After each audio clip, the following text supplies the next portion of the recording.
போனே எடுக்க மாட்டான் ஜெகதீஷ். செக். போனே எடுக்க மாட்டான். எடுக்கல. ஹாய் அண்ணா. ஆமா. ஜெகதீஷ் கிட்ட கொஞ்சம் பர்சனலா பேசணும்ண்ணா. ஓ அப்படியா? கால் பண்ணி. கால் பண்றேம்மா. நான் கால் பண்றேன். ஓகேங்கண்ணா. எடுக்கலாமா? இன்னொரு பண்றேன். எடுக்கலாமா? என்னண்ணா ஆச்சு? அட்டென்ட் பண்ணாரா? போனே எடுக்க மாட்டேங்கிறாம்மா.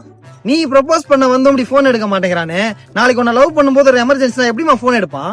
நாளைக்கு ஒரு பிரச்சனைனா உன்னை அத்து விட்டு போயிடுவாம்மா. போனே எடுக்க மாட்டேங்கிறான். கரெக்ட்டுங்க, விட்டுட்டு போயிடுவான். ஆமாம்மா, ஏதோ இருந்தாலும் எனக்கு இன்ஸ்டால மெசேஜ் பண்ணு, நான் இருக்கேன், நான் உன்னை பாத்துக்கிறேன். எதுக்கு வரலாம் சொல்லு. நான் இன்ஸ்டால மெசேஜ் பண்றேன், அதுல நம்ம பேசலாம். பாய் நிஹால். என்னடா இத்தனை கால் பண்றீங்க? மச்சான், நீ ஒன் சைடா ஒரு பொண்ணை லவ் பண்றல, அது உன்கிட்ட பேசணும்னு சொன்னிச்சு.